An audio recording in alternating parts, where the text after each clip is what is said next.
लेकिन सवाल तो यही खड़ा होता है ना कि जो यूएन में सर्व कर चुके हैं, पूरी दुनिया का एक्सपीरियंस रखते हैं, क्या उन्होंने सॉफ्ट कॉपी या कोई भी कॉपी देखी नहीं? कैसे हो सकता?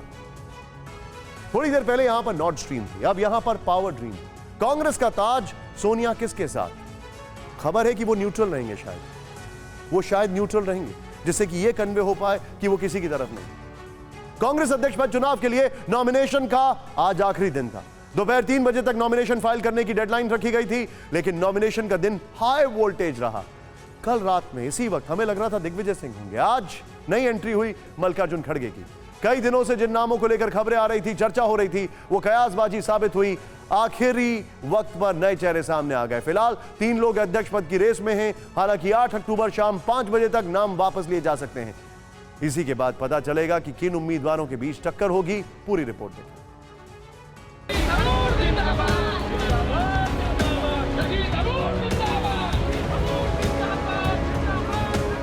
कांग्रेस का अगला अध्यक्ष कौन होगा? अध्यक्ष पद की चुनावी जंग किसके बीच होगी? ये सवाल नॉमिनेशन के आखिरी दिन क्लियर हुए। अध्यक्ष पद की रेस के लिए कांग्रेस के 3 नेताओं ने पर्चे भरे। पहला नाम राज्यसभा में नेता विपक्ष मल्लिकार्जुन खड़गे, दूसरे केरल से लोकसभा सांसद शशि थरूर और तीसरे झारखंड कांग्रेस के नेता KN त्रिपाठी। कांग्रेस पार्टी के जो उसूल है, जो आइडियोलॉजी है, उस आइडियोलॉजी के साथ मैं बचपन से जुड़ा हूं। जब मैं 8th 9th में पढ़ता था, तब मैं पर्चे बांटता था। भले ही मैदान में 3 उम्मीदवार हो, लेकिन मुकाबला खड़गे वर्सेस थरूर हो गया है। कांग्रेस के 30 सीनियर लीडर्स ने खड़गे के नाम का प्रस्ताव किया, जिनमें अध्यक्ष पद की रेस में रहे अशोक गहलोत और दिग्विजय सिंह भी शामिल हैं। G23 ग्रुप के नेता आनंद शर्मा, मनीष तिवारी और भूपेंद्र सिंह हुड्डा भी खड़गे के प्रस्तावक बने। बहुत वरिष्ठ नेता हैं, दक्षिण से हैं, तो दक्षिण को भी प्रतिनिधित्व मिलना चाहिए। मल्लिकार्जुन खड़गे जी कांग्रेस अध्यक्ष पद की गरिमा बनाए रखेंगे। कांग्रेस अध्यक्ष पद के जरिए वो संगठन को मजबूत करेंगे। नॉमिनेशन के दौरान जिस तरह का समर्थन खड़गे के साथ दिखा, उससे खड़गे की जीत तय लग रही है। इस बात का अंदाजा दूसरे उम्मीदवार शशि थरूर को भी है। Anyway, he's been a terrific leader for many years. I think he's one of the great giants, the Bhishma Pitama of our party in some ways. He's the leader of the opposition in the Rajya Sabha. Let's respect Mr. Kharge. 50 साल से राजनीति में सक्रिय मल्लिकार्जुन खड़गे गांधी परिवार के भरोसेमंद माने जाते हैं। यही वजह है कि उन्हें 2014 में लोकसभा में पार्टी का नेता बनाया गया। 2019 के लोकसभा चुनाव हारने के बाद 2020 में खड़गे को राज्यसभा भेजा गया। पिछले साल गुलाम नबी आजाद का कार्यकाल खत्म होने के बाद कांग्रेस पार्टी ने उन्हें राज्यसभा में नेता विपक्ष बना दिया।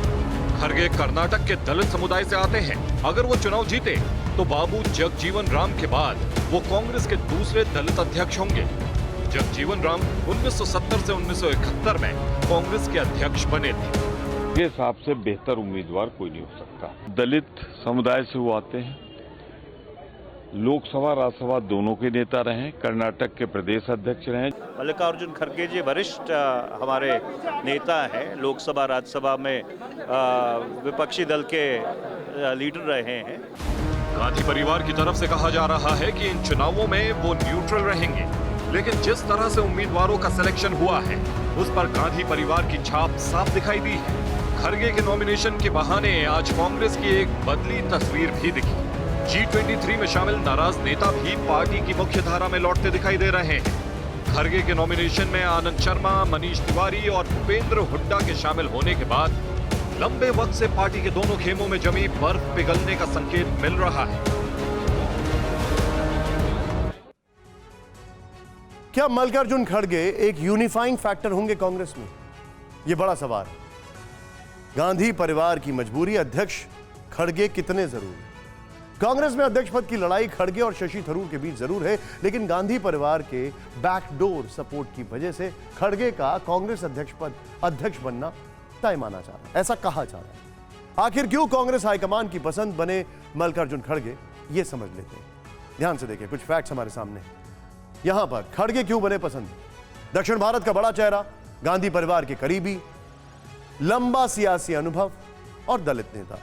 इसमें जो सबसे डोमिनेटिंग फैक्टर है वो ये है कि इनके ऊपर बड़ा विश्वास है।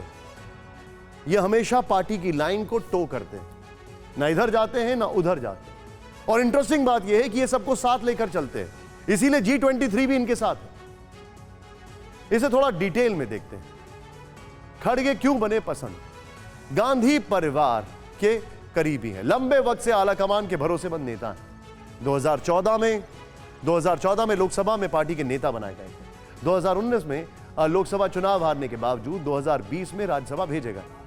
गुलाम नबी आजाद के बाद राज्यसभा में नेता विपक्ष बने। लंबा सियासी अनुभव है, यह तो कोई डिनाई नहीं कर सकता। 50 साल का अनुभव। नेक्स्ट दिखाइए यहां पर। 1972 में पहली बार विधानसभा चुनाव जीता। 1972 से 2008 तक लगातार 9 बार विधायक रहे। 2009 और 2014 में लोकसभा चुनाव जीते। दलित नेता हैं, ये एक और फैक्टर है। कांग्रेस का बड़ा दलित चेहरा। बाबू जगजीवन राम के बाद दूसरे दलित अध्यक्ष बन सकते हैं। दक्षिण भारत का बड़ा चेहरा। दक्षिण भारत पर कांग्रेस का फोकस है। कर्नाटक में अगले साल विधानसभा चुनाव है। दक्षिण भारतीय होने के बावजूद हिंदी अच्छी बोलते हैं। एक और फैक्टर है, वो ये फैक्टर है कि हर एक की पसंद है, जो हम बार बार आपको एम्फसाइज कर रहे हैं। पार्टी के कमजोर संगठन को मजबूत करना, इनके पास जो चुनौतियां हैं, जरा ध्यान से देखें। नेक्स्ट दिखाइए। दूसरी चुनौती क्या है? अब पार्टी के असंतुष्ट नेताओं की नाराजगी दूर करना। तीसरा, G23 के नाराज नेताओं को मनाना।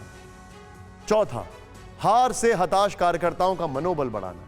साल के आखिर में गुजरात और हिमाचल प्रदेश में होने वाले चुनाव हैं। 2023 में होने वाले MP, राजस्थान, छत्तीसगढ़ और कर्नाटक के चुनाव हैं। राजस्थान और छत्तीसगढ़ में पार्टी को सत्ता में वापस लाना। 2 फैक्टर्स जो यहां पर नहीं है, वो भी आपको बताना बहुत जरूरी है। पहला फैक्टर, पार्टी में जो युवा नेता हैं उनको कैसे आगे लेके आया जाए, और जो छत्रप है पुराने, उनको कैसे पीछे किया जाए, कैसे उनको एडजस्ट किया जाए। और एक और बड़ी चीज, वो बड़ी चीज ये है कि क्या इससे उत्तर भारत में पार्टी को नुकसान पहुंचेगा, उसको कैसे मैनेज करें।